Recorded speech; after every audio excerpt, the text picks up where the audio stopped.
Hello YouTube family, કેમ છો બધા? મજામાં દેશો તો સ્વાગત છે તમારું ફરીવાર એક નવા વિડીયોમાં. તો આજના વિડીયોમાં કાંઈ નહીં, આપણે ઘણા દિવસથી તમને બધાને એમ થતું છે કે વિડીયો નથી આવતા, પણ કામ એવું છે કે આપણે તમે પહેલાં જોઈ દો, આ લીમડાવાળા આપણા હનુમાન દાદા છે. ભવાની વ્લોગમાં આપણે ભાવેશભાઈની વાડી આવ્યા હતા ને આવેલા છે. તો આપણે જો અહીંયા પહેલાં આમનું હતું અને અત્યારે બ્લોક નાખી દીધા છે. હું તમને બતાવું તો આ રીતના આપણે બ્લોકનું કામ ચાલુ હતું, બ્લોક નાખવાનું. અને આ રીતના જો બ્લોક નખાઈ ગયા છે. અને જો ખોડિયારમાંનો ઓટો થઈ ગયો છે આ રીતના. પહેલાં થોડોક ઓલો હતો અને અહીંયા હનુમાન દાદા જો એટલામાં બ્લોક નાખી દીધા છે. અમારે જો શુભમભાઈ બેઠા છે અને એટલામાં નખાઈ ગયા છે. અને અત્યારે આપણે આવ્યા છે ધજા નાખવા. તો આપણે ધજા પણ આવી ગઈ છે. જો કેમ બાકી હનુમાન દાદા અને શ્રી રામ મળી. અને આ છે ધજા ખોડિયારમાંની, જોઈ શકો છો. તો એટલા માટે આપણો બ્લોગ નહોતો આવતો, કારણ કે આપણે બધા કામમાં હતા એટલે. અને આપણે ધજા નાખવા ભૂગી ગયા છે. આ રીતના આપણે બનાવી નાખ્યું છે. પહેલાં બહુ ઓલું હતું અને અત્યારે આપણે બ્લોગ નાખી દીધા છે એટલે ઘણું સારું થઈ ગયું છે.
તો આપણે ધજા નાખીને આવી ગયા છે ઘરે. અને હવે આપણને તમને બધાને હવે નવા બ્લોગ જોવા મળશે, કારણ કે કામ પતી ગયું છે બધું.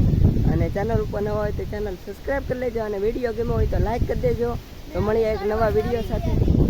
જો હવે ખડ વાટવા આવી ગયા છે વાડીમાં, કારણ કે ટાઈમ થઈ ગયો છે, 3 વાગી ગયા છે. એટલે 3 વાગ્યાનો ટાઈમ છે ખડ વાટવાનો. અને આજે તો અમારે જો મેન કારીગર શુભમભાઈ આવી ગયા છે, નવા કારીગર. તો આજના વિડીયોમાં બસ આટલું જ. મળીએ એક નવા વિડીયોમાં.